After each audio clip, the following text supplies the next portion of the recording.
እዛው እስር ቤት ፍርድ ቤቱ እንደፈታሽ ፖሊስ ደግሞ ከዛው ከፍርድ ቤት ሳትወጪ ወይ ከእስር ቤት ሳትወጪ እንደተለቀቅ መልሶ በር ላይ ያዘኝ ነው የምትይው። ይዞ አስገብቶኝ ጥያቄ ጠይቀኝ።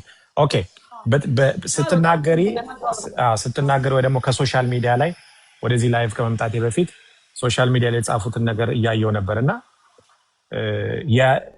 ክስሽ የተቀመጠው በህገወጥ የሰዎች ዝውውርና እንዲሁም ደግሞ በታክስ ስወራ የሚል ነገር አይቻልም። እርግጠኛ ምናልባት አይተሽ ካልሆነ ሁለተኛ እነዚህ የሰዎች ዝውውር ኦኬ እዛ ሶሻል ሚዲያ ላይ ጻፈውን አይቻልም። ሌላ ምንድነው ሀገር ውስጥ አልነበርኩም ለሱ ማስረጃ ማሳየት ይቻላልሽ? አለሽ ማስረጃዎች የሀገር ውስጥ አለመኖርሽ የሚያሳዩ? ብኖርም እኮ ይኸውልህ የለውም እንጂ ብኖርም እኮ መኪኖቼ እንግዳ ጭነው ጉብኝት በሚሄዱ ሰዓት አብሬያቸው እኮ አልዞርም። እኔ አንድ ቱር ጋይድ እና አንድ ሹፌር መኪና ይዞ ይዞራል ይሄዳል። አፋርም ሊሄድ ይችላል፣ መቀሌም ሊሄድ ይችላል፣ ደቡብ ክልል መኪኖቹ የምንድን ናቸው? ያንቺ ናቸው? ባሌ ማውንቴን ሊሄድ ይችላል። ቱር ናቸው፣ የኔ ናቸው። ቱር ነው የሚሰሩት። የቱር ፍቃዳቸው ራሱ የቱር ነው። ምን ቱር ነው ያንቺ? ምን ቱር የሚባል ነው? ማለት እኔ በሰዓቱ ኢትዮጵያን ቱር። ኦኬ። ስለዚህ ተከራይቶ ቱር በሚያደርጉ ሰዎች ነው፣ ተከራይቶ በሚጠቀሙ ሰዎች ነው። መከራየት ሳይሆን ተከራይቶ አይደለም፣ የጉብኝት ነው የሚከፍሉት። ፓኬጅ ነው። መኪናው አይከራይም። ምንድነው መኪናው ክራይ ሳይሆን የምንፈራው ከዚህ ቦታ ወደዚህ ቦታ መሄድ እንፈልጋለን። ለምሳሌ ቱር ጋይድ እንፈልጋለን ሊል ይችላል፣ አልፈልግም ሊል ይችላል። ለምሳሌ ቦታውን አውቀዋለሁኝ ምንም ችግር የለውም ካለ ማለት ነው ያለ ቱር ጋይድ በሾፌር ብቻ መሄድ ይችላሉ። አይ ስለ ቦታው ማብራሪያ እንፈልጋለን ቱር ጋይድም ይደረግልን ካሉ እዛው ኮስት ላይ ይጨመርባቸውና ቱር ጋይድም ይዘው ይሄዳሉ ማለት ነው። አስተርጓሚ እንፈልጋለን ካሉ እንዲሁ አስተርጓሚም ይዘው ይሄዳሉ ማለት ነው። እንግዲህ ያ ማለት እንግዳ በየቦታው ሲሄድ እንግዳ ይዘው ሲሄዱ እኔ ባለቤትም ብሆን ማንኛውም አይነት እንግዳ ወደ ኢትዮጵያ መጥቶ ሲጎበኝ አብሬው ሄጄ አልጎበኝም፣ አብሬ ሄጄ አላይም። የራሱን የቻለ ድርጅቱ ማናጀር አለው፣ ስምሪት አለው፣ የመኪና ስምሪት አለው። ስራው ገብቷል። በራሱ ቢተዳደር ስራ ነው። ራሱን የቻለ አንድ ድርጅት ነው፣ አንድ ተቋም ነው። ስለዚህ የዛኔ እነዚህ እንግዶች በሄዱ ሰዓት እኔ በአጋጣሚ አገር ውስጥ አልነበርኩም። ምክንያቱም አዲስ አመት ስለነበረ ከልጆቼ ጋር ነበርኩኝ አየርላንድ ማለት ነው በሰዓቱ ገባ። ብኖርም ግን ኢትዮጵያ ውስጥ ላልሰማ እችላለሁ። እንግዳ መጥቶ መኪና ይዞ ቢወጣ ወይ ወደ ሆነ ቦታ ቢሄድ ማለት ነው ላልሰማ እችላለሁ። አልሰማም። ለምን አልጠይቅማ? ይሄ መኪና ወዴት ሄደ፣ ምን ይዞ ሄደ፣ እንግዳ ይዞ ሄደ ወይ ምናምን ብላ አትጠይቅም። ለምን? ራሱን የቻለ ለዚህ ስራ የተቀጠረ ማኔጅ የሚያደርግ ራሱን የቻለ ቲም ስላለ እነሱ ማኔጅ ያደርጋሉ እንጂ እኔ ይሄን ነገር ማኔጅ አላደርግም ማለት ነው። ስለዛ እነዚህ እንግዶች ኦሮሚያ ክልል ነበሩ፣ እየተዘዋወሩ ሲያዩ ነበረ። ወደ ተልተሌ ነጭ ሳር ፓርክ ምናምን እየሄዱ ነበረ ተብሎ ደረሰኙ ላይ ተጽፏል። ገባ። እንግዳ እንትን ሲል የሆነ ፑር ኮኔክሽን ይላል። ኤኒዌይ እንዴት እንደሆነ አላውቅም። እየተሰማችሁ ከሆነ የት ነው ግን ያለሽው? እንግዶቹ ወደዛ አካባቢ እየሄዱ እንደሆነ ከየት ሆነሽ ነው የገባው? ኢትዮጵያ ነው ያለሽው? ቤቴ ነኝ ያለው። ቤቴ የት ሀገር? ኢትዮጵያ ነው ወይስ? ኦኬ። ያው አየርላንድም ቤት ስላለሽ ብዬ ነው።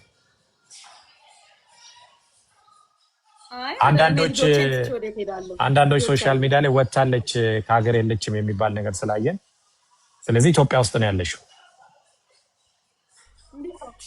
ኢትዮጵያ ውስጥ ነው። ልጆቼን ትቼ ወዴት እሄዳለሁ? ተማሪ ናቸው፣ እየተማሩ ነው። ኦኬ እሺ፣ ጨርሼ ሀሳቤ እኔ ጋር ፈጣለሁ እንጂ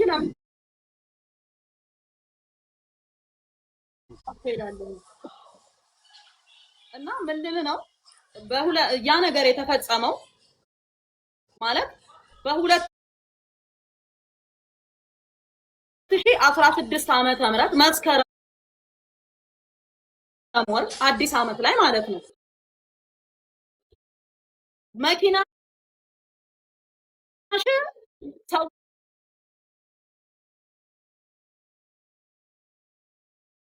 ሰዎች ጭኖ ኦሮሚያ ክልል ሲንቀሳቀስ ነበረ። እሱ ደግሞ የህገወጥ የሰው ዝውውር ነው ብለን እናምናለን ነው የተጠየቅኩት። ከዛ በኋላ ፍርድ ቤቱ ደግሞ ማለት ነው የአራዳ የፌደራል ከፍተኛ ፍርድ ቤት አራዳ ምድብ ችሎት የይግባኝ ሰሚ ችሎት ማለት ነው ይሄ ህገወጥ የሰው ዝውውር ነው ብለን አናምንም አለ ፍርድ ቤቱ። ምክንያቱም አንደኛ የግል ተበዳይ የለም፣ ተዘዋወርኩኝ በህገወጥ መንገድ ልታዘዋውረኝ ነበር፣ እያዘዋወረችኝ ነበረ፣ ተዘዋውሬያለሁ ወይ እሷ መኪና ላይ ተጭኛለሁ ወይ በደል ደርሶብኛል ያለ የግል ተበዳይ የለም። ማንም የግል ተበዳይ የለም። መዝገቡ ላይ ምንም ነገር አያሳይም። ስለዛ ፍርድ ቤቱ ይሄንን ነገር ሙሉ ለሙሉ ውድቅ አድርጎታል አለና ውድቅ አደረገው። ህገወጥ የሰው ዝውውር አልተፈጸመም ማለት ብለን እናምናለን አለ ፍርድ ቤቱ። ከዛ በኋላ ቀጠለና ደግሞ ሌላም እንትን መጥቶ ነበረ ከሷ ጋር ከሴቷ መርማሪ ጋር ወንድ መርማሪም ነበረ። እንደዛ ሌላም ጉዳይ አለን የተከበረው ፍርድ ቤት አሉ። ምን መዝገቡን አጣምረ ነው ምንድነው ተብሎ ሲጠየቁ ወይዘሮ በረከት አትክልትና ፍራፍሬ አምራች ናቸው እንደሚታወቀው እና በጣም ያው የተለያዩ ደንበኞች እየመጡ አትክልትና ፍራፍሬ ከሳቸው ይገዛሉ። የተለያየ አገርም ይልካሉ፣ የተለያየ ከተማም ይልካሉ፣ አዲስ አበባ ውስጥም ያከፋፍላሉ። እና 4 የሚሆኑ ሰዎች ክፍያ ፈጽመው ውል ገብተው ግን አትክልቱ በሰዓቱ አልደረሳቸውም። የወስደውም ደግሞ ቀሪ አትክልት ያላቸው ሰዎች 4 ሰዎች ያልደረሰን አትክልት አለ ብለው እኛ ጋር አመልክተዋል አሉ። ከዛ በኋላ ክቡር ፍርድ ቤቱ ደግሞ ይሄ እኮ ፍትሐብሔር ነው፣ ውል ካላቸው ጉዳያቸው የአትክልትና ፍራፍሬ ኬስ ከሆነ እንደ ውሉ እሳቸው ካላደረጉ ወይም ካልፈጸሙ ሰዎቹ ገንዘባችን ይመለስልን ብለው ውላቸውን ይዘው የከፈሉበትን ስሊፕ ይዘው ቀሪ ካላቸው ወይም በቃ ከፈለጉ በፍትሐብሔር እኮ ጠይቀው ገንዘባቸውን ማስመለስ ይችላሉ። አይ ተጭበርብረናል ብለው ያስባሉ ሲል ፍቃድ አላቸው የላቸውም? አላቸው። ኢንቨስትመንት ላይሰንስ አላቸው። አምራች ናቸው አይደሉም? ናቸው። መጋዘን አላቸው የላቸውም? አላቸው። ውልና ማስረጃ ሄደው ተፈራርመዋል። ታዲያ ምኑ ነው ማጭ? የተጭበረበሩት የቱ ጋር ነው? ማለት የሌላቸውን አለኝ ቢሉ ኖሮ ሳያመርቱ አምርቻለሁ ቢሉ ኖሮ የሆነ ነገር አርገው ቢሆን ኖሮ ይሄ ህገወጥ ነገር ወይም የሌላቸውን አለኝ ብለዋል በማለት ሊጠየቁ ይችሉ ነበረ። አሁን ግን ይሄ ፍትሐብሔራዊ ባህሪ ስላለው ምናልባት ፈርዘር እንመረምራለን ካላችሁ በ100 ሺህ ብር ዋስ ይፈቱና ምርመራችሁን ቀጥሉ አሏቸው። በነገራችን ላይ እሱ መዝገብ ስለተዘጋ 100 ሺህ ብሩ እንዲመለስ ታዞ 100 ሺህ ብሩ ይመለስም ተብሏል። ፋይሉ ተዘግቶ ማለት ነው። ምንድነው እንደዛ ሲል ፍርድ ቤቱ አልተቀበለውም፣ ውድቅ አደረገ። በዋስ ይውጡ በቃ እሱም ከሆነ በዋስ ይውጡ ተባለ። ህገወጥ የሰው ዝውውር ግን አልተፈጸመም ብሎ ፍርድ ቤቱ መዝገቡን ሙሉ ለሙሉ ነው የዘጋው። ከዛ ይግባኝ አሉ ድጋሚ እነሱ ማለት ነው። ከአራዳ ከፍተኛ ፍርድ ቤት ይግባኝ ስትል ቀጥታ የምትቀርበው የት ነው? ጠቅላይ ፍርድ ቤት ነው። ተመልሰን ጠቅላይ ፍርድ ቤት ቀረብን። ከዛ 3 ዳኞች ናቸው። አሁንም እራሳቸው በፊት ያዩን ዳኞች ናቸው። ወይዘሮ በረከት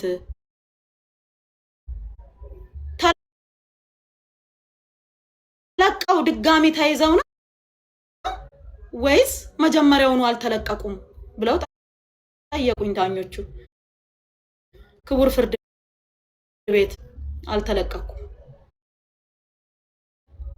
እዛው ይፈቱኛል፣ እዛው በቁጥጥር ስር ያውሉኛል፣ እዛው ይፈቱኛል፣ እዛው በቁጥጥር ስር ያውሉኛል፣ አልተለቀኩም አልኳቸው። ዛሬ 52ኛ ቀኔ ነው ከታሰርኩኝ አልተለቀኩም አልኳቸው። እሺ እስቲ ስለ ጉዳዩ አስረዱ አሉ። አስረዱ። ስለ ህገወጥ የሰው ዝውውርም ተፈጽሟል ብለን እናምናለን። የሳቸው መኪና 8 ኤርትራዊ ጭኗል። በ2016 ዓመተ ምህረት ከሁለት ዓመት ከ6 ወር በፊት 8 ኤርትራዊ ጭኗል። ስለዚህ እነዛ ኤርትራውያን በህገወጥ መንገድ እየተዘዋወሩ ነው ብለን እናምናለን ሲሉ ዳኛው ስለዚህ ጉዳይ በረከት ማስረዳት ትችላለሽ ብለው ጠየቁ። ማስረዳት ይችላሉ ብለው ጠየቁኝ። አዎ የተከበረው ፍርድ ቤት ኦሮሚያ ፖሊስ ጠበቃ ሄዶ ኦሮሚያ ፖሊስ ያለውን መረጃ በጠቅላላ ሰብስቦ መጥቷል፣ ማስረዳት ይችላሉ አልኩኝ። እሺ የተከበረው ፍርድ ቤት እነዚህ እንግዶች ጎብኚዎች ናቸው። ተጭነው ሲሄዱ መንገድ ላይ ፖሊስ አስቆማቸው፣ ቼክ አረጋቸው። ለምን የውጭ ዜጋ ናቸው። ማንም ሰው ለምን ተጠረጠርኩ ማለት አይችልም። ጠረጠረ፣ ፖሊስ አስቆማቸው፣ ቼክ አደረጋቸው። ኬዛቸውን ሲያይ ጎብኚ እንደሆኑ ምንም አይነት ችግር እንደሌለባቸው ከኮንትሮባንድ ጋር ከጦር መሳሪያ ጋር ግንኙነት እንደሌላቸው ስላወቀ በአንቀጽ 28 ፈቷቸዋል። አንቀጽ 28 ማለት በመታወቂያስ ማለት ነው። ሹፌሬን ደግሞ በአንቀጽ 42 ፈቶታል። ያ ማለት አልተከሰሰም ማለት ነው፣ ተለቋል። የኔ ደግሞ መኪናው የኔ ስለሆነ ቼክ ተደርጎ አገር ውስጥ እንዳልነበርኩ ተረጋግጦ ንብረትነቱ መመለስ አለበት ተብሎ መኪናው ወደ ድርጅቱ ተመልሶልናል ከኦሮሚያ ፖሊስ። ይሄንን ነው የማቀው የተከበረው ፍርድ ቤት። አሁን ትናንትና ጠዋት እንደተፈጸመ አድርገው እንደ አዲስ መተው እንደዚህ ለምን እንዳሉ አልገባኝም። ምን እንደፈለጉ ራሱ አልገባኝም። መኪናዬ እኮ ነገ ጠዋት ናይጄሪያ ጭኖ ሊያዝ ይችላል። ያ ማለት ሰዎቹ በህገወጥ መንገድ እየተንቀሳቀሱ ነው ወይ? ነገ መጥቶ የመናዊም ሊጭን ይችላል። ምክንያቱም ቱር ነው ድርጅቱ። ቱር ድርጅት እስከሆነ ድረስ የተለያዩ ነገሮችን እስከሰራ ድረስ ይሄንን ነገር የግድ ስራው ነው፣ መጫን አለበት፣ ይጭናል፣ ወደፊትም ይጭናል አልኳቸው። ከዛ ዳኞቹን የክቡር ፍርድ ቤቱ መርማሪዎቹን እስቲ ስለዚህ ጉዳይ ለምንድን ነው ከ2 ዓመት ከ6 ወር በኋላ መኪና 8 ኤርትራዊ ሲያስጎበኝ ነበር ኦሮሚያ ላይ እና ህገወጦች ናቸው ለምን ሊል ቻለ? እንዴት ነው እስቲ ንገሩን አለ። ጸጥ አሉ። እሺ ስለ አትክልትና ፍራፍሬ ማውርታቸዋል፣ እስቲ ስለሱ ማስረዱን። ያ አትክልትና ፍራፍሬ ከፍለው የተወሰነ ቀሪ ብር ኖሯቸው ያልተከፈላቸው ሰዎች አሉ። ወይ አትክልቱ አልተሰጣቸውም ወይ ብሩ አልተሰጣቸውም እና እነሱ ሰዎች ደግሞ ተጭበርብረናል ብያሉ ነው። ክቡር ፍርድ ቤት ማንም ሰው ተጭበርብረ ያለው በረከት ብሎ የከሰሰኝ ሰው የለም። ማንም ሰው አልከሰሰኝም አልኩኝ። ማንም ሰው እኔ ሲጀምርም እኛ ጋር ከፍሎ ጊዜው ሲደርስ ይሰጠዋል። እኔ ከሌለኝ ከሌላ ገበሬ ይሰጠዋል። አይ በቃ አልፈልግም ካለ ገንዘቡ ይመለስለታል እንጂ የተጣላሁት የተጋጨሁት ችግር ያለብኝ አንድም ሰው የለም። በረከት እንዲያርጋኛለች ብሎ የከሰሰኝም አንድም ሰው የለም። የተከበረው ፍርድ ቤት መዝገቡ ላይ ማየት ይችላሉ አልኩኝ። ዳኞቹ መዝገቡን ገልጠው አዩ። የአራዳ ምድብ ችሎቱን አጽንተናል ይፈቱ አሉ። በቃ ከዚህ በላይ ማሰርሳቸውን ተገቢ ነው ብለን አናምንም። በቂ ታስረዋል። ያ ማለት ለስንተኛ ጊዜ መሰለክ? ለ4ኛ ጊዜ ነው መፈቻ ሲሰጠኝ ማለት ነው። ለ4ኛ ጊዜ ፍርድ ቤት ቀርቤ መፈቻ ተሰጠኝ። ከዛ በኋላ ሰበር ሰሚ ችሎት ይግባኛሉ። ድጋሚ ለፌደራሉ ሰበር ሰሚ ችሎት ማለት ነው። በጊዜ ቀጠሮ ይመስለኛል እኔ ብቻ ነኝ ሰበር ሰሚ ችሎት የቀረብኩት ብዬ ነው ማምነው። ሰበር ሰሚ ችሎት ሄድን፣ ተቀጠረ። ከ3 ቀን በኋላ ሰበር ሰሚ ችሎት ሄድን። መርማሪው አስረዱ። እንዲህ ያለው ነገር ይሄ ነው ብለው አስረዱ። እኔ ምንም ሳላወራ ማለት ነው ምንም ሳልናገር እድሉም የማውራትም ሳይሰጠኝ እራሱ የተከበረው ፍርድ ቤት ይሄ ነገር እኛ ጋር ለመቅረብና ለማስረዳት በቂ አይደለም አስቀርብም። ስለዛ የሶስቱን ዳኞች ሐሳብ አጽንተናል፣ መዝገቡን ዘግተናል፣ ወደ መዝገቤ መልሰናል፣ ይፈቱ ብለው ወሰኑ ዳኞቹ ማለት ነው ለ5ኛ ጊዜ። ከዛ በኋላ መደበኛ ችሎት ይዘውኝ ሄዱ። የት ልደታ፣ እንደገና ሌላ ፍርድ ቤት ማለት ነው ሌላ ችሎት ሄድኩኝ። መጀመሪያ ልዩ ላይ ቀረብኩኝ። ልዩ ላይ መጀመሪያ ሙስና ላይ የበፊቱ የቪአይፒ ኬዝ ማለት ነው ተጠየቅኩኝ። በ40 ሺህ ብር ዋስ ተፈታሁ። በ40 ሺህ ብር 20 ደቂቃ አልቆምኩም ዳኛ ፊት። በቃ ውጭ ሆና ይከራከሩ ከፈለጉ በ40 ሺህ ብር ዋስ ትፈታ አሉ። ከዛ ደግሞ ልዩ ደግሞ ብለው ሌላ ችሎት ይዘውኝ ሄዱ ማለት ነው። ያም ችሎት ማሰሩ እሷን ተገቢ ነው ብለን ስለማናምን የዋስትና መብት አስከለክላቸው እኛ በ50 ሺህ ብር ዋስፈተናቸዋል ይፈቱ ብለው ወሰኑ ለሰባተኛ ጊዜ ማለት ነው። በዛ ሁሉ ጊዜ አልተፈታውም። ሰባተኛ እንትን ሲሄድላቸው ሰባተኛ ይትፈታ ማለት ነው የሚል ሄደ። ምክንያቱም ብዙ ጊዜ የመፈቻ ወረቀት ሲሄድልኝ ማለት ነው እንግዲህ 6 ጊዜ ቀርቦልኝ አልተፈታውም። ምክንያቱም የሆነ ምን ጠብቀው ስልክ አለ ይላሉ ፖሊሶቹ ማለት ኮማንደሮቹ የሆነ ከላይ የሚደውልልን ሰው አለ የሱን ስልክ እየጠበቅን ነው ይላሉ። እኔ በህግ አግባብ የምጠየቅ ከሆነ ጥፋተኛ ኮንኩኝ ህግ እየዳኘኝ ከሆነ ማን ነው ከላይ የሚደውለው? ለምን ይደወላል? በቃ ፍርድ ቤት ከለቀቀኝ መልቀቅ ነው። ምክንያቱም ማንም ሰው ያለ ፍርድ ቤት ትዕዛዝ ሊታሰር አይችልም። የሀገሪቱ የመጨረሻ የስልጣን አካል ፍርድ ቤት ነው። ስለዚህ ፍርድ ቤት ልቀቋት ካለ መለቀቅ ብቻ ነው ያለብኝ። ግን ቆይ እየተነጋገርን ነው ከላይ ምን ጠብቀው ስልክ አለ ይላሉ። ማን እንደሆነ ደዋዩ ግን አናውቅም። ከዛስ እዛ መሀል ላይ ያለሁኝ እንደምታውቀው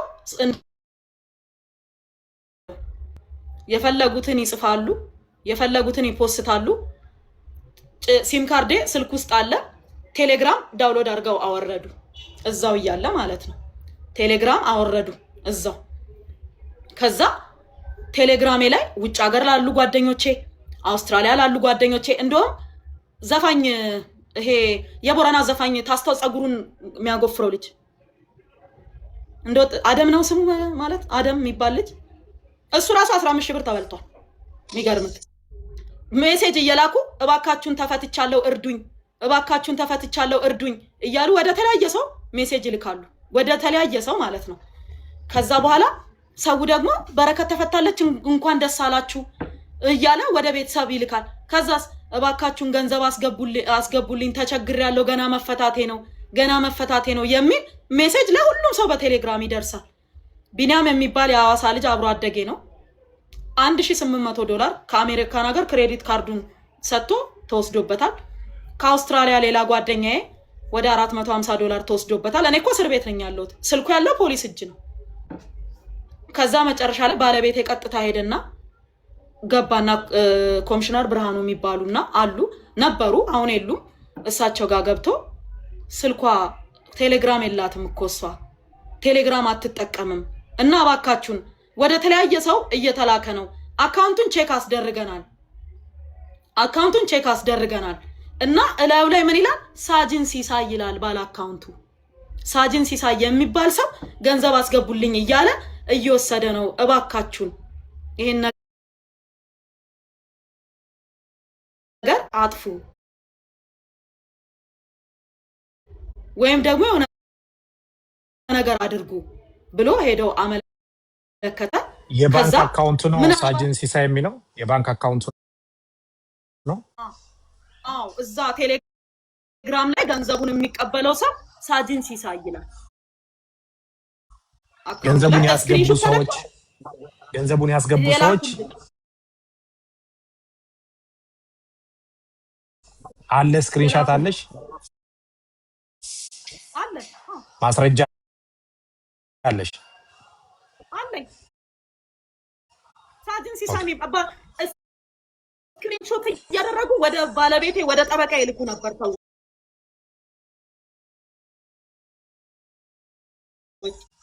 $1800 ከአሜሪካ የተወሰደበት ሰው አለ።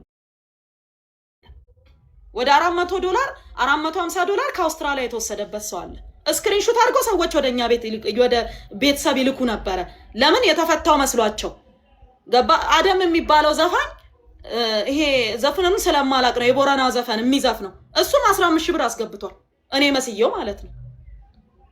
ከዛ እና ይሄ ብዙ ሰው ከተፈታውኝ በኋላ መጠየቅ ጀመረ እና ምን ልል ነው ሀክ ተደርገሽ ከሆነ መጡና መርማሪዎቹ ሀክ ተደርጎ ይሆናል ሲሉኝ፣ አንድ ነገር ሀክ የሚደረገው ካለ ነው። እኔ አሁን ዋትስአፕ ሳይኖረኝ ዋትስአፕ ሀክ ሊደረግ ይችላል እንዴ? ቴሌግራም ሳይኖረኝ ቴሌግራም ሀክ ሊደረግ ይችላል?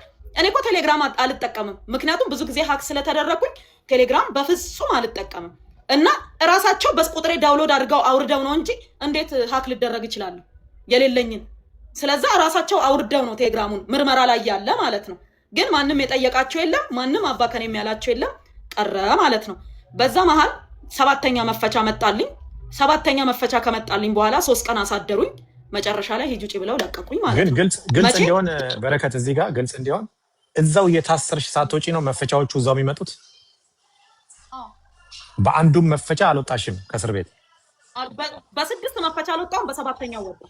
ስለዚህ እዛው የመጀመሪያው መፈቻ እያለ ሌላ ክስ ይመጣል። እንደዛ ነው እየተናገርሽ ያለሽው መሰለኝ።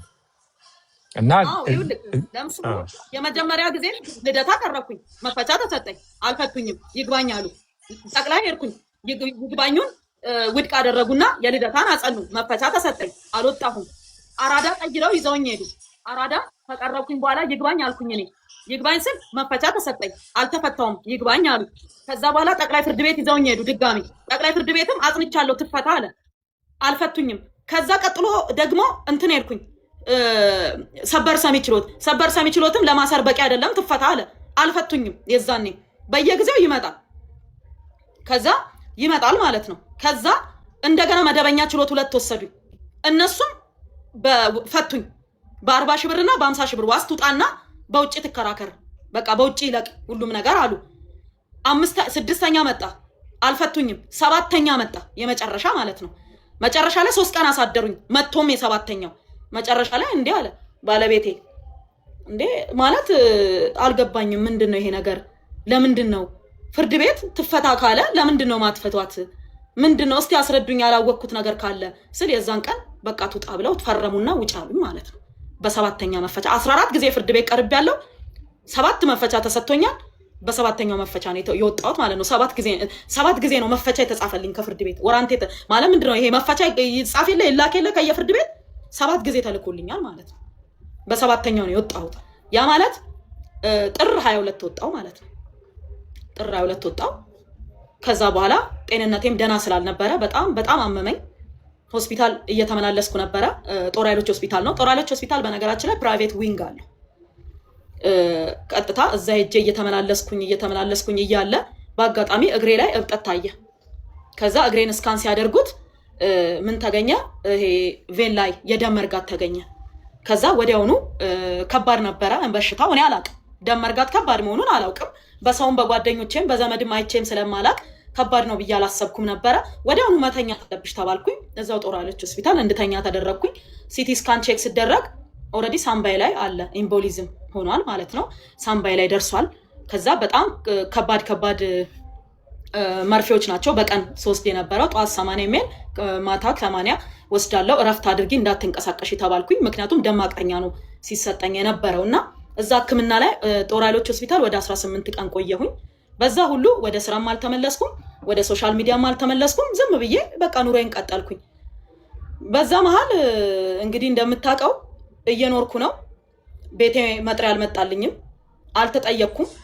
ቤት መጥቶ አንኳኩቶ የጠራኝ ሰው የለም። በድንገት እንደ ማንኛውም ሰው በረከት ክስ ተመስርቶባታል። ኦኬ፣ አሁን የመጀመሪያውን ከጨረስን በኋላ አሁን እስካሁን ስታብራሪ የነበረው የነበረብሽን እስር ነው። አሁን አንቺ ያው ዛሬ ላይቭ ላይ ቁጭ ብለሽ እየተናገርሽ ነው። ኢትዮጵያ ነው ያለሁት ነው ያልሽው። ግን ፌደራል ፖሊስ ወንትድ ብሎ እየፈለገሽ ነውና በትክክል ምን ተከስቶ ነው ማለት? አንቺ ኢትዮጵያ ውስጥ ካለሽ እየተንቀሳቀስሽ ከሆነ ፌደራል ፖሊስ ታዲያ ለምን እንደሌለሽ አድርጎ ወንትድ አድርጎ ሶሻል ሚዲያ ላይ ለቀቀ? ምንድነው ምክንያቱ ብለሽ ምን እየተከሰተ ነው ብለሽ ታስቢያለሽ?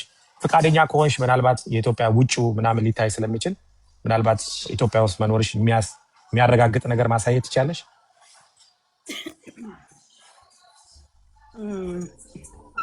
መስኮት ነው እንግዲህ። ኦኬ፣ ችግር የለም። መኝታ ቤት ውስጥ ያለሽ ይመስላል። ኦኬ፣ እንግዲህ ቪዲዮውን እንዴት እንደማዞረው አላውቅም። እንደዚህ ብቻ ይታያል። ኢትዮጵያ ነው አይደል? ኢትዮጵያ ነው። አውሮፓ ያለው አልመስልማ። ከዚህ በላይ ላሳይህ አልችልም። ኦኬ፣ ችግር የለውም። አይ በቃ በጣም ጥሩ። ምክንያቱም ፌደራል ፖሊስ አገር ውስጥ እንደሌለሽ አንዳንዶችም ሰዎች ሶሻል ሚዲያ ላይ እንደሰማ ነው አገር ውስጥ የለችም የሚል ነገር ስለሆነ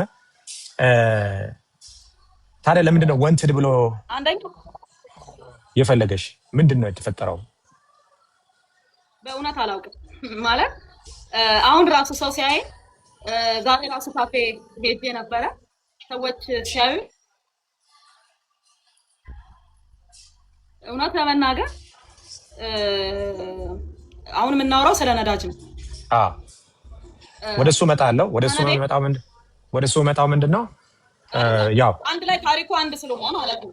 ታሪኩ አንድ ስለሆነ እኔ ለምሳሌ እንደማንኛውም ሰው አልኩ፣ እንደማንኛውም ሰው በረከት እየተፈለገች ነው፣ ተከሳለች፣ ክስ ቀርቦባታል በነዳጅ ከነዳጅ ባለስልጣናት ጋር ተብሎ አየሁኝ።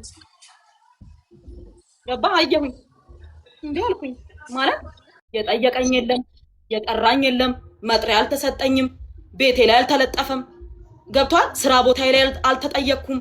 የጠራኝ ማንም አንዳንዴ ሆስፒታል ሄዳለሁ፣ አንዳንዴ ቤቴ እመጣለሁ። ወደ ስራ ብዙም አልገባውም። አንዳንዴ ያው እርሻውንም ገብቻ አይቼ እመጣለሁ።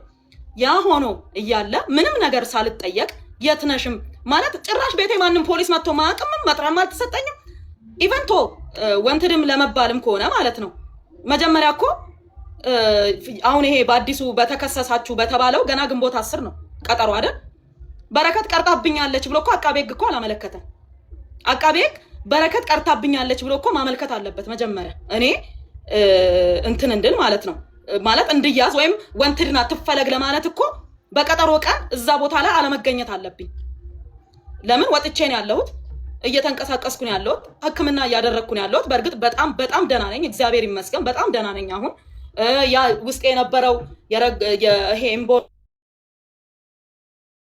ግን አልፎ አልፎ በቀን አንድ መድኃኒት ወስዳለሁኝ እና ይሄ ደም ማቅጠኛ የሚባለውን አንድ ወስዳለሁ። ለተወሰነ ጊዜ መቀጠል አለበት ስለተባለ ማለት ነው። እና አንድ ሰው እንግዲህ በታሪካችን አሁንም በዚህም ዘመን ይሁን በቀደሙትም ዘመን ስታይ አንድ ሰው ተፈልጎ ሲጠፋ በጣም ከፍተኛ በሀገር ላይ ውድመት ሲያካሂድ ወር ዘር ማጥፋት ወይ የሆነ ከባድ ነገሮች አሉ አይደለ? ሲፈጽም ወይም ሲያደርግ ሊፈለግ ይችላል። እኔ መጥሪያ አልተሰጠኝም፣ ቤቴ አልመጡም፣ የጠየቀኝ ሰው የለም፣ ያናገረኝ ሰው የለም። ምንም በሌለበት በድንገት ወንትድ የሚል እንደ ማንኛውም ሰው ፌስቡክ ላይ አየው። ምን ልበል? ምን ልናገር? የምናገረው ነገር ጠፋኝ። አሁንስ ታዲያ ለምን አልመጡም? ቤት ለምን አልጠየቁኝም? ለምን መጥሪያ አላኩልኝም? አሁንስ ቢሆን መች መጡ? መች ጠየቁኝ? ማለት ምን እንደተፈለገ እኔ ልንገርህ። ብዙ አጀንዳ ያላቸው ሰዎች አሉ በየመስሪያ ቤቱ ገባክ? ብዙ አጀንዳ ያላቸው የየራሳቸው አጀንዳ ያላቸው ሊሆን ይችላል። ገባ? የሀብት ሊሆን ይችላል፣ የንብረት ሊሆን ይችላል። ብዙ አጀንዳ ያላቸው አካላት በየቦታው እንዳሉ ፊል አደርጋለሁ፣ ይገባኛል፣ ይሰማኛል። ነገር ግን ሳልፈለግ ምንም አይነት ነገር ሳያደርጉ ሳይጠይቁኝ መጥሪያ ሳይሰጡኝ በድንገት ወንትድ ቢያንስ እኮ ፍርድ ቤት ጋዜጣ ላይ ይታተም እኮ ብሎ ማዘዝ አለበት። እኔ ስጠፋ ማለት ነው፣ ጭራሽ ከጠፋው ካልተገኘው ማለት ነው ምን ማድረግ አለበት? መጥሪያም ተሰጥቶኝ ካልቀረብኩኝ ተፈልጌም ካልመጣሁኝ ማለት ነው ምን ማድረግ አለባቸው? አዲስ ዘመን ተብሎ ማለት ነው ቤቴ በር ላይ ይለጠፋል፣ ቤቷ ነው ተብሎ ከታሰበ። ቀጥሎ ደግሞ ቢሮዬ ላይ ይለጠፋል መጥሪያው ማለት ነው። ፖሊስ ቤት ድረስ ይዞ መጥቶ ወይም ለቀበሌ ይሰጣል። አድራሻ ያለኝ ሰው ነኝ፣ ቤት ያለኝ ሰው ነኝ፣ ንብረት ያለኝ ሰው ነኝ። ምንም አይነት ነገር ሳልጠየቅ ሳልፈለግ መጥሪያ ሳይደርሰኝ በድንገት ወንትድ ምን ማለት ነው? ከጀርባ እነማን አሉ እግዚአብሔር ይወቃቸው። ግን በዚሁ እንዳብራራልህ ከፈለክ የምጠይቀኝ ነገር ካለ አንድ ላይ አድርጌ ስለ ነዳጁ ላብራራ።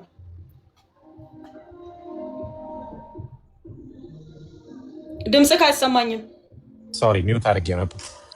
እንግዲህ ክሱ ወንትድ የሚለው የሚያሳየው የክሱ ጭብጥ ሶሻል ሚዲያ ላይ እንዳየነው ከሆነ በ8 ሚሊዮን ብር የነዳጅ ጉዳይ ስምሽ ገብቷል እና ያ ስምሽ መግባቱ የተራ ወይ ስህተት ነው ብለሽ ታስቢያለሽ? ከነዳጅ ጋር የተገናኘ ለምንድን ነው ፌደራል ፖሊስ በዛ ሊጠይቅሽ የፈለገው? በነዳጅ ምክንያት ማለት እንደገና ስለ ነዳጁ ያለውን ሁኔታ ለህዝቡ ብታብራሪ። በምን ጉዳይ ነው እሱ ሊከስሽ የቻለው?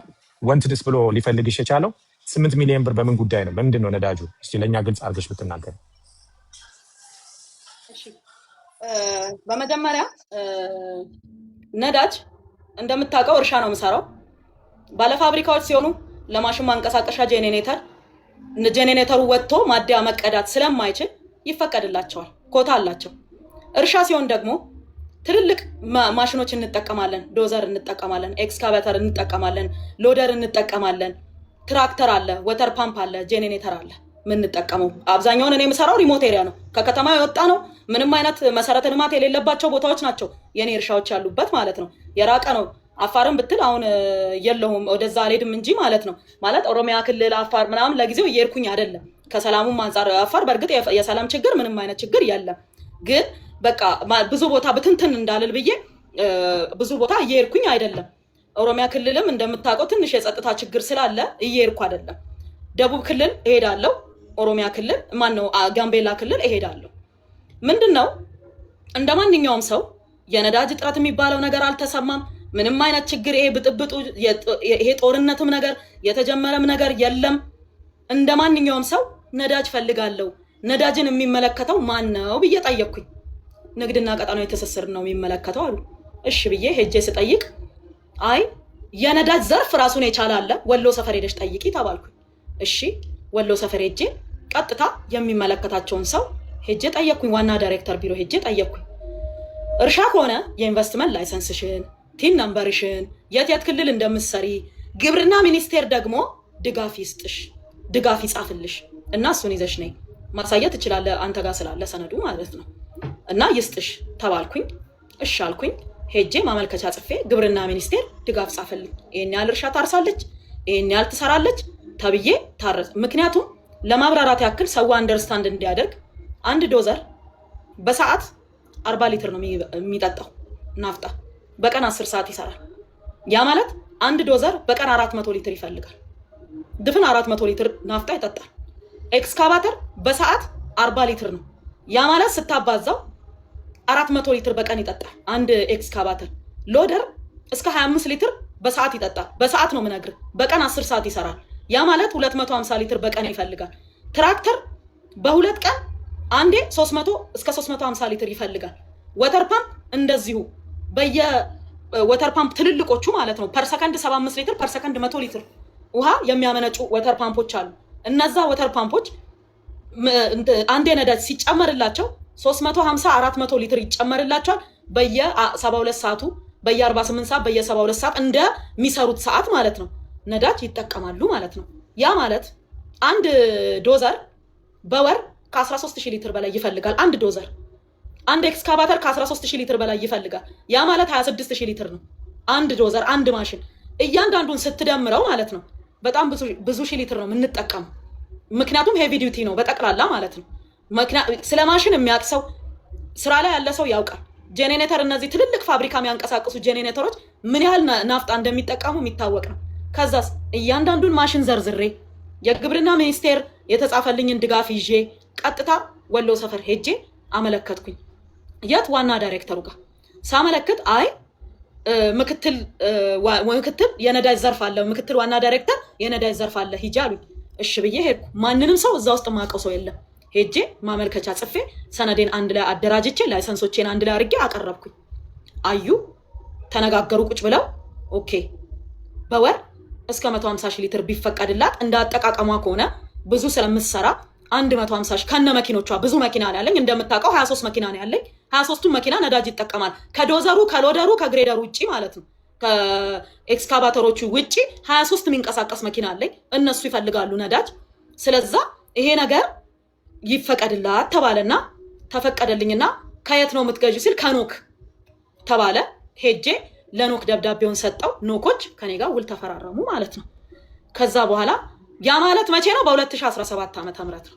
በ2018 አይደል ምናልባት በ2017 ዓመተ ምህረት የተሰጠሽን የድጋፍ ደብዳቤ ላንብብላቸው ምናልባት ከግብርና ሚኒስቴር አንብብላቸው የተሰጣት ይኸውና ማህተብ የተመታ ነው እና አነበዋለሁ በመሃል ለምን ጉዳዩ እንደዛ ስለሆነ የመዝገብ ቁጥር ይላል የመዝገብ ቁጥር 1176 ህዝባር 86 የሚል ነገር አለ ቀን በ12/01/18 የተጻፈ ነው አይደለም ግብርና ሚኒስቴር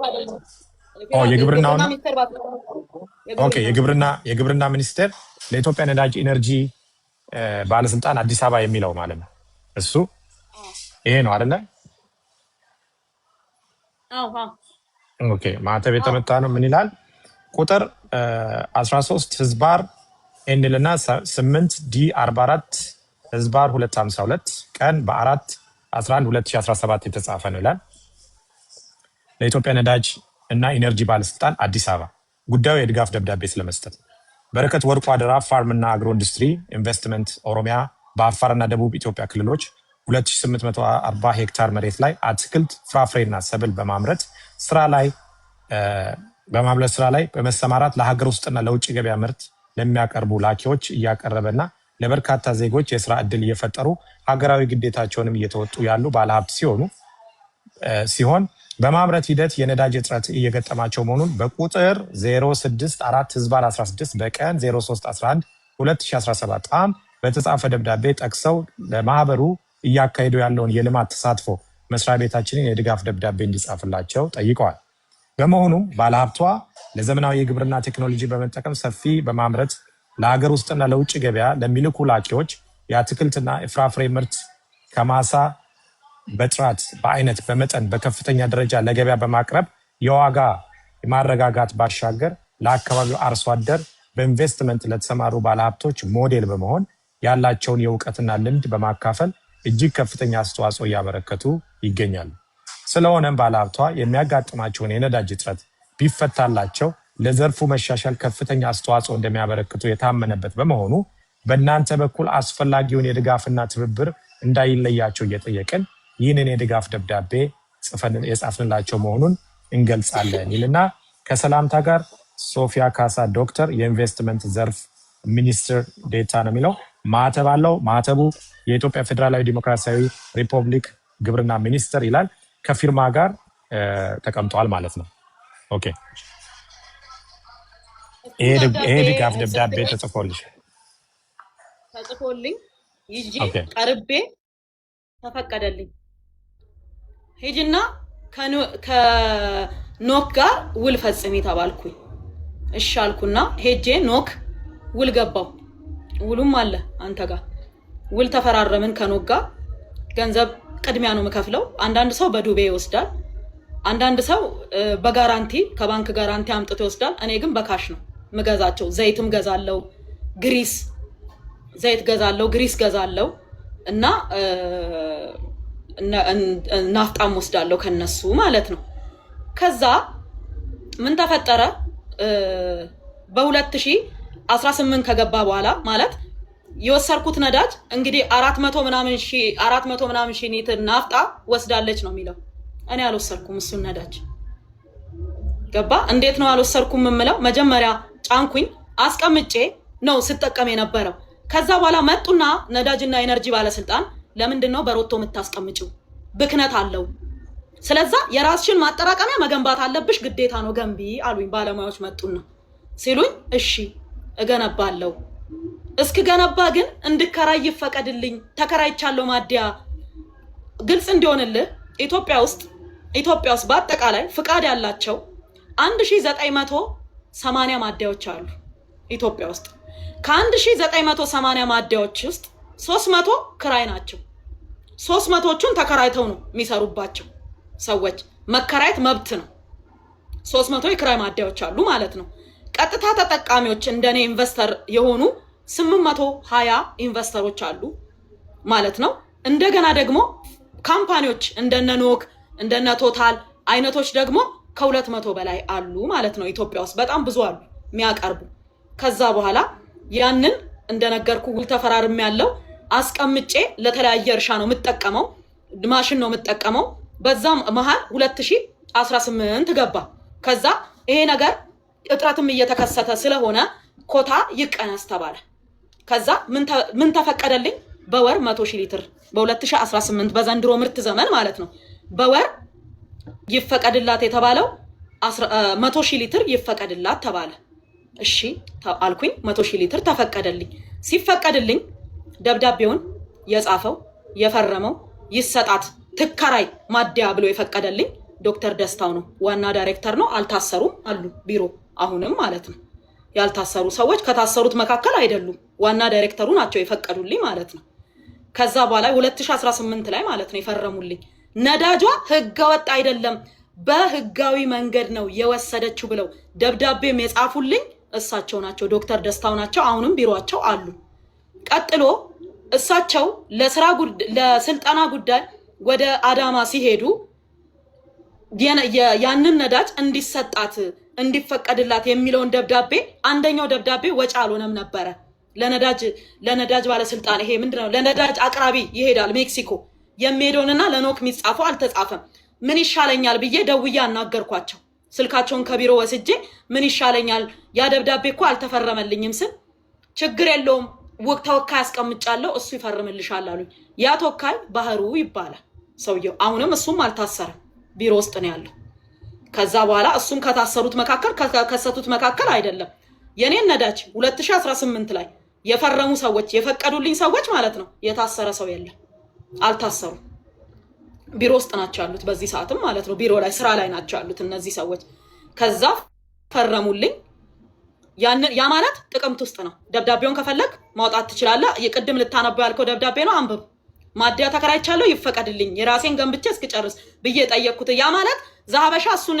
ደብዳቤ አቅርቦታል በነገራችን ላይ በረከት ሳይኖር ይውልክ አንድ ሰው በህጋዊነት ሄዶ ደብዳቤ ጽፎ አንድን መስሪያ ቤት ይጠይቃል ለምሳሌ ማዲያ ተከራይቻለሁ ብቃት ማረጋገጫ ያለው ማዲያ ስለተከራየው ይፈቀድልኝ ብዬ ስጠይቅ ያ መስሪያ ቤት ወይም ዋና ዳይሬክተሩ አንፈቅድም አሰራራችን አይፈቅድም ማለት የማን ፋንታ ነው ካልፈቀደ አሰራራቸው ስለሚፈቅድ ነው የፈቀዱልኝ አይደል አሰራራቸው ስለፈቀደ ስለሚቻል ፈቀዱልኝ እኚ ሰው ኃላፊ ናቸው ዳይሬክተር ናቸው ባይቻል ኖሮ አሰራሩ ባይፈቅድ ኖሮ አይ መከራየት አትችይም መገንባትሽ ግዴታ ነው በተቻለሽ መጠን አፋጥነሽ ገንብተሽ ስጨርሺ እናራግፍልሻለን ማለት ይችሉ ነበር ግን ይቻላል ይፈቀድላት ብቃት ማረጋገጫው ይታይ ተባለ ብቃት ማረጋገጫው የማዲያው ታየ ማቅረብ እንደሚችል የነዳጅ ብክነት እንደማያስከትል ተረጋገጠ በባለሙያ ተፈቀደልኝ ተፈረመልኝ ማለት ነው ከዛ 25 ሚሊዮን ብር ከፈልኩኝ ለኖክ በሁለት ጊዜ 25 ሚሊዮን ብር ለኖክ ከፈልኩኝ ነዳጁን እንዲያመጡልኝ ማለት ነው ለምን በአንዴ ከጅቡቲ ነው የሚገዛው ገዝተው አምጥተው እንዲያራግፉልኝና እኔ ደግሞ ለማሽኖቹ እንድጠቀም ብዬ 25 ሚሊዮን ብር ከፈልኩ ያ ጥቅምት ነው ከዛ ነዳጁን ኦርደር አደረኩኝ በአንዴ ኦርደር የምታረገው 50 ሊትር ነው 50 ሊትር እያረክ ነው ኦርደር የምታረገው በ2018 ጥቅምት ወር ነው ይሄንን ኦርደር ያደረኩት ክፍያውንም የከፈልኩት በ2018 ጥቅምት ወር ነው ከዛ በዛ መሃል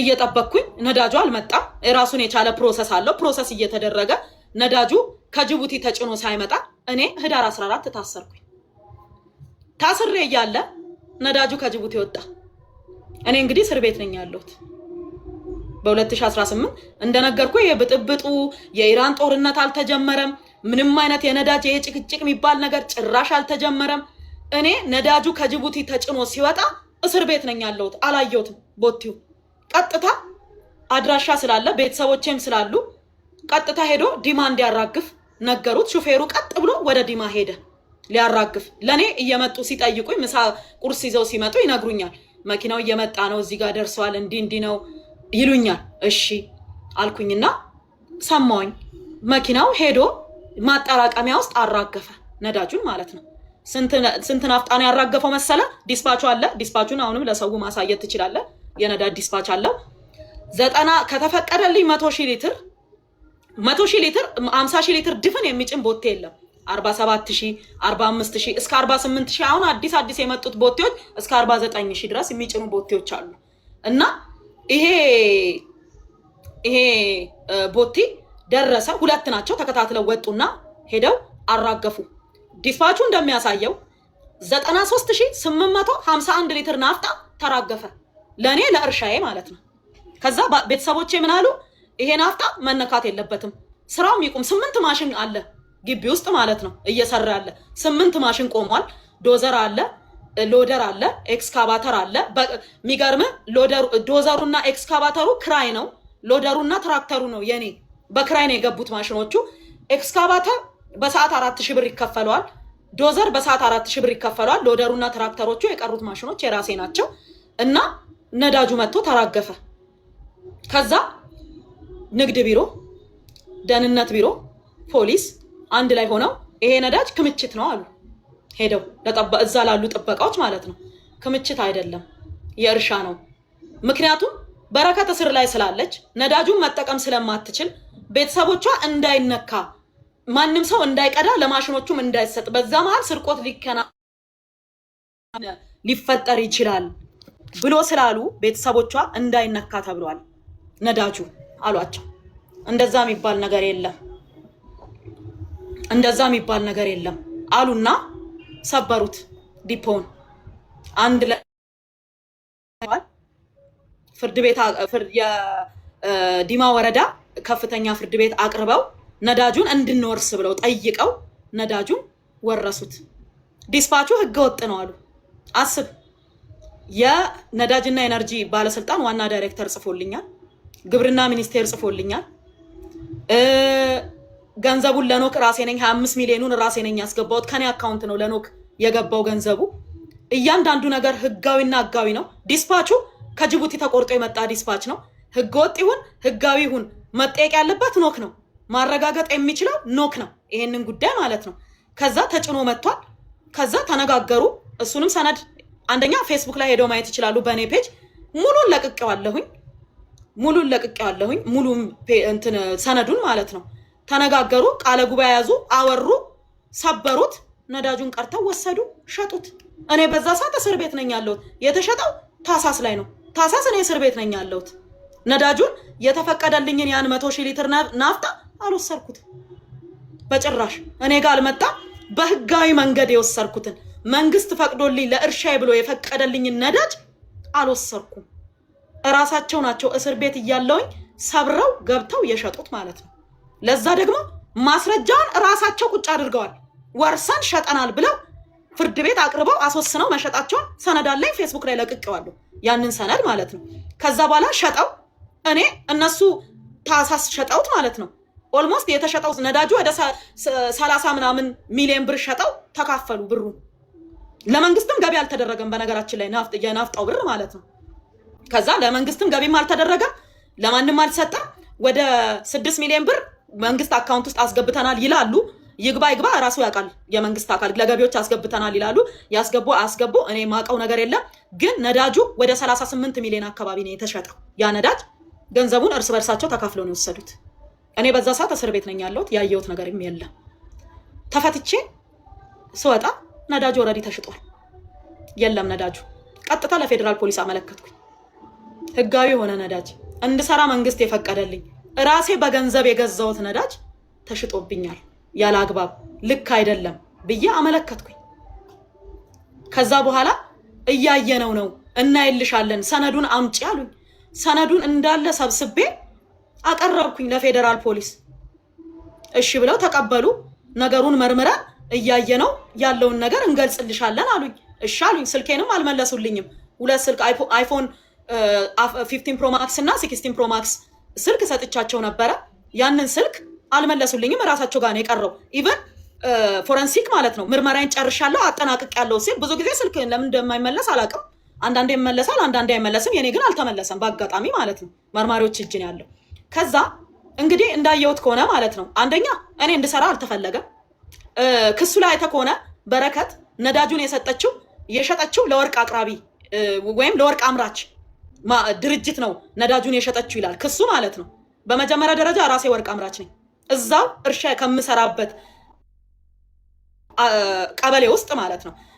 በረከት እርሻ እየሰራሽ ነው፣ ገቢው የገፍሽ ነው፣ ለምን ወድንም አትገቢም፣ ለምን ለብሔራዊ ባንክ አታቀርቢም ብለው የማዕድንን ቦታ ስለሰጡኝ ማዕድን ማምረት ጀምሬያለሁ። ገና ዘንድሮ ነው በ2018 ማለት ነው። ለራሴ እፈልጓለሁ፣ ለራሴ አይበቃኝም። ነዳጅ ማለት 1,000 10,000 100,000 ሲባል ትልቅ ይመስላል። ትልልቅ የሄቪ ዲዩቲ ማሽኖችን ታንቀሳቅስ ግን ማለት ነው ያ ማለት ምንም ማለት አይደለም። ያ ነዳጅ ማለት ነው።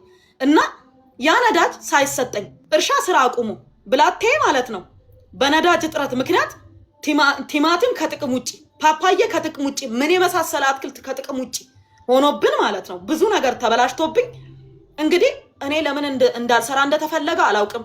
ወይ ደግሞ ምናልባት በረከት ታዋቂ ማንም ሰው እናስራለን ብለው ለማሳየት ፈልጎ ከሆነም አላውቅም። እውነት ለመናገር የራሳቸው ግን እኔ እርግጠኛ ሆኜ የምነግርህ የሆኑ የተደራጁ ቡድኖች አሉ።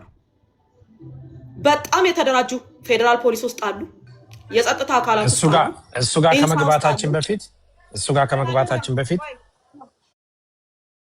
አይደለም ይኸውልህ አንድ ላይ የተያዘ ነገር ስለሆነ ፊራ አንዴ ስማ ይኸውልህ እሺ ገባ አርቲፊሻል ኢንተለጀንስ ውስጥ አሉ ፍትህ ሚኒስቴር ውስጥ አሉ እጅግ በጣም የተደራጁ ሰዎች የራሳቸውን አጀንዳ የሚያስፈጽሙ ማንም ይሁን ማንም ከመምታት ወደ ኋላ ማይመለሱ ህግ ከለላ የሰጣቸው በቃ የህግ ውስጥ ነው ያሉት እነዚህ ሰዎች ገባ እኔ ባልሸጥኩት ነዳጅ ራሳቸው ሸጠው በወሰዱት ነዳጅ እኔ እስር ቤት እያለሁ ለተሸጠ ነዳጅ በድንገት ተከሳሽ ሆኜ መጣሁ እኔ እኮ ተሽጦብኛል ብዬ እኮ ለፌደራል ፖሊስ አመልክቼ ምርመራ ላይ ነው ያለው ፌደራል ፖሊስ እያየልኝ ነው ያለው ኬዙን ማለት ነው ተሽጦብኛል ነዳጁን አልወሰርኩም ብዬ 25 ሚሊዮን ብር የከፈልኩት አልወሰርኩም ነዳጁን ብዬ አመልክቼ ሳበቃ ማለት ነው መርምረው የሆነ ነገር ማድረግ ሲችሉ እኔ ራሴ ጭራሽ ተከሳሽ ሆኜ መጣሁ ነዳጁን አባክነሻል ሸጠሻል ተብዬ ማለት ነው ያልወሰርኩትን ነዳጅ እስር ቤት እያለሁ የወጣ ነዳጅ ከጅቡቲ ገባክ ይሄ ነው የተከሰተው ነገር ይሄ ነው የተፈጠረው ነገር እንደማንኛውም ሰው በሚዲያ ነው ያየሁት በዛ ላይ ደግሞ ልክ እንደጠፋው ቆይ እኔ አንድ ጥያቄ ልጠይቅ ፊንቴክ ኢንቨስትመንት ስለ ፊንቴክ ኢንቨስትመንት ስናወራ ዋናው መስራቹ ሰውዬ ማን ነበር ስሙ ዋናው ሰውዬ ፊንቴክ እኮ ግርማይ ገብረ ሚካኤል ነው የሚባለው የሳውዝ አፍሪካው ዋንጫ ያዘጋጀ የነበረው ግርማይ ነገ ሰው እንሆናለን ታክሲ ሰርተን እንለወጣለን የተለያየ ንብረት ሸጠው ከየትም ከዘመድ ከወገንም አስቸግረው በጣም ምስኪን ወገኖቻችን ወስደው ያስረከቡትን ገንዘብ 1.6 ቢሊዮን ብር ይዞ ጠፋ የተባለ ሰው ነው ክስ ከተመሰረተበት 2 ወር አልፎታል ይሄ ሰውዬ ወንትር ተብሎ ተለጥፎ አይተው ታውቃለህ ተፈላጊ ተብሎ ተለጥፏል እስካሁን ድረስ አይተዋል እሱን ሰው አላየኸው ስንት አይነት ሰው ያገቱ አፈርድም የሚያበሉ ሰላማችንን የነሱ መግቢያ መውጫ አሳጡ ቢያንስ እኔ ሰላሌ ላይ ውሃ ፋብሪካ አለኝ ሄጄ አይቼው አላውቅም ፋብሪካው ኢጦሳ ላይ ቄራ አለኝ ሄጄ አይቼው አላውቅም ዱግዳ ላይ እርሻ አለኝ አይቼው አላውቅም ጀጁ ላይ እርሻ አለኝ አይቼው አላውቅም ምክንያቱም እፈራለሁ መሄድ አልችልም ለዛ ሰላም የነሱን የትም የተለያየ ሰው ደም የሚያፈሱ መኪና ያያገቱ ስንት ነገር ስንት ጓደኞቼ በጠራራ ፀሐይ ተገለዋል እኮ በጠራራ ፀሐይ ያንን ድርጊት የፈጸሙ ስንት ነገር ያደረጉ ሰዎች ተፈላጊ ተብለው ባልተፈለጉበት ሁኔታ በረከት ሀገር ላይ 8 ሚሊዮን ብር ኪሳራ አድርሳለች 8 ሚሊዮን ኢትዮጵያ ብር ኪሳራ አድርሳለች 8 ሚሊዮኑን ምን ነው አንድ መኪና አሮጌ መኪናዬን ወስደው ሸጠው ወስዱ ምን ችግር አለ ገባ አድርሼ ከሆነ ያንን ስም ራሴ ነኝ የነዳጁን ብር የከፈልኩት ነዳጁን የወሰዱት ራሳቸው ናቸው የሸጡት እነሱ ናቸው እኔ እስር ቤት ነበርኩ በዛ ሰዓት ነዳጁ ሲሸጥ ማለት ነው ገባ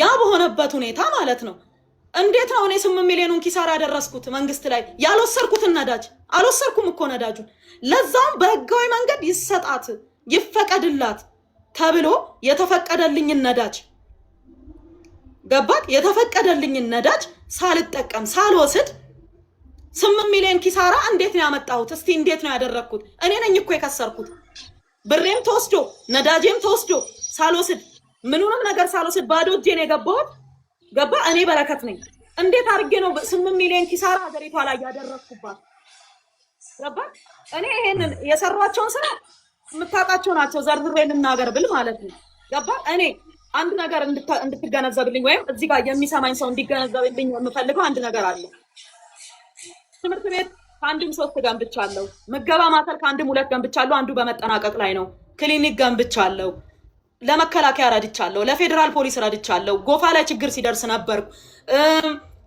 ወላይታ ላይ ችግር ሲደርስ ነበርኩ የቦረና ድርቅ ላይ ነበርኩኝ በማንኛውም ሰዓት ወገኖቼ በፈለጉኝ ሰዓት ሁሉ አለው እንደሌላ ሰው ከማበላቸው ከምጦራቸው አረጋውያን ጎኖኜ ቪዲዮ ተነስቼ አልፖስትም ምክንያቱም እግዚአብሔር ከመዘገበልኝ እግዚአብሔር ካየልኝ ይበቃኛል ብዬ ስለማስብ ሰዎቹንም ማሳቀቅ ስለማልፈልግ የምመግባቸውን ሰዎች አስሬ የማስተምራቸውን ህፃናት አስሬ እየቀረጽኩኝ መልቀቅ አልፈልግም ቪዲዮ እነዚህ ህፃናት ነገ አድገው የት እንደሚደርሱ አይታወቅም ስለዛ አበላቸው መገብኳቸው ብዬ ሰዎችን እያነሳው ቪዲዮ መለጠፍም መቅረጽም ማድረግም አልፈልግም ከንጹህ ላቤ ከእርሻዬ አምጥቼ ከ1000 በላይ አረጋውያንን እጦራለሁ 400 ህፃናትን መግቤ አስተምራለሁ ኦሮሚያ ላይ 3 ትምህርት ቤት ገንብቻለሁ አንደኛው ትምህርት ቤት በመጠናቀቅ ላይ ነው ያለው ይሄንን አድርጌያለሁ። ምገባ ማዕከል አዲስ አበባ ላይ ትልቁን ምገባ ማዕከል የገነባሁት እኔ ነኝ።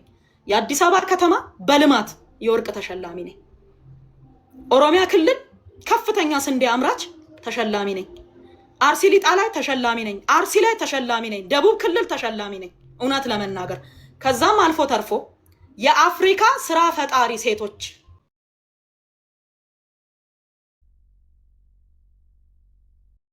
ውመን ዓለም አቀፍ የሴቶች ፓርላማ አይኮኒክ ውመን ብሎ ማለት ነው በስራ ፈጣሪ ሴቶች ዘርፍ ተሸላሚ ነኝ። የ2025 ዱባይ ላይ ሄጄ ዋንጫ ይዤ መጥቻለሁ። እኔ በቅንነት ከማገልገል ውጪ ለምሳሌ እኔ እዚህ ጋር ብነግር ማለት ነው ቀጥሎ ምናወራ ይሆናል ስለሱ ጉዳይ አሁን አላነሳም። በኋላ እያወራን ስንሄድ አነሳለሁ። ውሃ መውሰድ ካለብሽ ውሰጂ። አንዴ ኮፒ ሊንክ አድርጉት። እኔም ውሃ ላምጣ 1 ደቂቃ እስከዛ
ኦኬ ይቅርታ እንመለሳለን። ቅድም ስትናገሪ እንደገናም ደግሞ አንድ ደብዳቤ እጄ ላይ አለ። ምናልባት አይ ቲንክ የተያዘ ነዳጅ እንዲለቀቅ ስለመጠየቅ ይላል። ስለዚህ ጉዳይ እንድትነግሪ እንፈልጋለን። ለህዝቡ አነብና ደብዳቤው መጀመሪያ ህጋዊ ስለመሆኑ የቤኒሻንጉል ነው የጋምቤላ ህዝባዊ ብሔራዊ ክልላዊ መንግስት በአኝዋ ብሔራዊ ዞን የሚልና ማህተብ ያለው የኢትዮጵያ ባንዲራና የክልል ባንዲራ ያለበት ፊርማ ማህተብ ያለው ኡጁሉ ዋጎ የሚል ያለበት ህጋዊ ስለመሆኑ እንትን አደርጋለሁ። ከዛ ላንብበው። ምንድነው የሚለው? በጋምቤላ ህዝባዊ ብሔራዊ ክልላዊ መንግስት